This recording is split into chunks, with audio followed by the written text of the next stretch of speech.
Vote চলছে 102টা parliamentary constitution vote চলছে। এখন পর্যন্ত বিভিন্ন খবর টবর ইন্ডিয়া জোটের পক্ষে মানুষ আছে, ইন্ডিয়া জোট আসবে জিতবে, এটা মোটামুটিভাবে মানুষের মুড দেখে যা মনে হচ্ছে। আর আমাদের ত্রিপুরার যে পশ্চিম ত্রিপুরা কেন্দ্রে ভোট হচ্ছে, এখানে বিশেষ করে সমতল এলাকায় বিজেপি সেখানে জোর জবরদস্তি করে সেখানে ভোটাতে বাধা দেওয়ার চেষ্টা করছে, এজেন্ট তুলে দিচ্ছে, এইরকম অবস্থা তৈরি করবার চেষ্টা করছে। যদিও মান্দাই বিধানসভা কেন্দ্র এলাকায় 1-2টা এলাকাকে বাদ দিলে পরে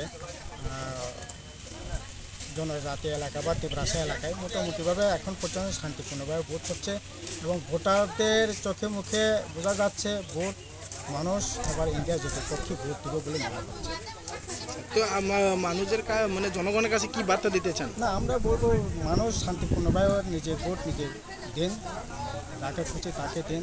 তবে আমি বলবো একজন ইন্ডিয়া জোটের কর্মী হিসাবে ইন্ডিয়া জোটকে ভোট দিন। ইন্ডিয়া জোটেই একমাত্র ভবিষ্যৎ, ইন্ডিয়া জোটেই একমাত্র মানুষকে বাঁচাতে পারে, রক্ষা করতে পারে। দেশের ধর্ম নিরপেক্ষতা, গণতন্ত্র, দেশের আজকে যে হাহাকার চলছে, বেকার যুবকদের কর্মসংস্থান কিছুই নেই, কৃষকদের জনজীবন বিপর্যস্ত, শ্রমজীবী মানুষের জীবন জীবিকা ভয়ঙ্কর আক্রমণের মুখে, এইরকম একটা অবস্থার মধ্যে দাঁড়িয়ে ইন্ডিয়া জোট, ইন্ডিয়া ব্লকেই মানুষকে বাঁচাতে পারে, যুবককে বাঁচাতে পারে, কৃষককে বাঁচাতে পারে। বাঁচার জন্যই আমাদের ইন্ডিয়া জোটকে ভোট দেওয়ার আহ্বান জানাচ্ছি। ঠিক আছে।